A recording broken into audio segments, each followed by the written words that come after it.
when we talk about the trolley problem, actually research has been done on the kinds of people who are willing to shove the fat guy over the rails. And what that research has uncovered is that these people tend to be utilitarians in our society, okay? They tend to be people who are able to get the job done, who are less morally squeamish. Now, you know, I've actually presented a variation of this dilemma to various psychopaths.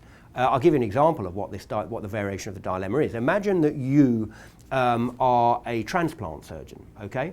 And you have 5 patients all in need of a transplant, okay? So heart, lungs, whatever, okay? And they're all going to die if they don't get that transplant. But there are no matching donors available, okay?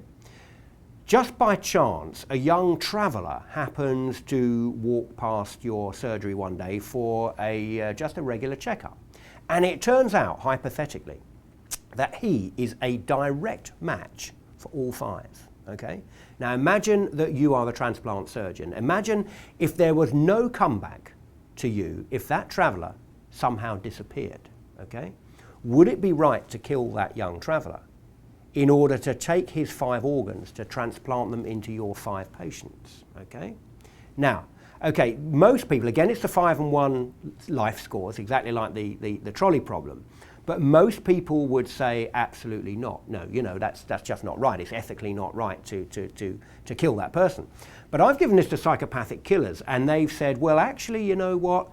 Imagine if you were the families of those 5 guys. You know, one life lost, is it really that bad when you're saving 5 others? You know, what if that guy was an evil terrorist and the 5 guys who needed the transplants were peace workers or aid workers, for instance? Would that make it any different? Now, these are kinds of, not exactly that, but these are kinds of scenarios, these are kinds of decisions that world leaders and politicians have to grapple with. I mean, here's another little one which to conjure with. Imagine that you were, hypothetically, left in a room with a newborn baby, okay? And you were left in that room for 10 minutes with that newborn baby. And I told you, and you have to believe this is true, that that newborn baby will grow one day into Adolf Hitler, okay? And I told you that there would be no moral comeback, no legal comebacks on you, were you to kill that baby with a pillow and walk out of that room. Now, what would you do? Would you kill that baby and save millions of lives further on down the line in history, or would you not be able to do it?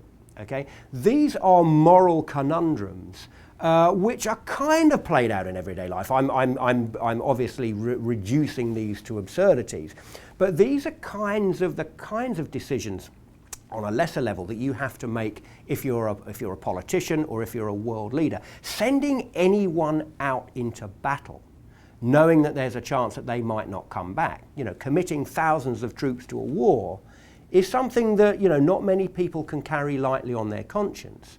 And if you look at psychopathic traits, well, actually, you know, psychopathic traits are pretty well represented in politicians and world leaders. You know, you think about it. You know, politicians have to and leaders have to deal with all sorts of nasty kinds of crises during their administrations. Anything from the threats from rogue states to natural disasters like hurricanes or floods. Also, though, they have to be pretty confident to run for office at all. They have to be very good at presenting themselves in a certain light, and they have to be very persuasive and manipulative. I mean, one senior UK politician, who should, for obvious reasons, remain nameless, had a great quote. And he said to me, you know, in politics, the only way to know who's stabbing you in the back is to see their reflection in the eyes of the person stabbing you from the front.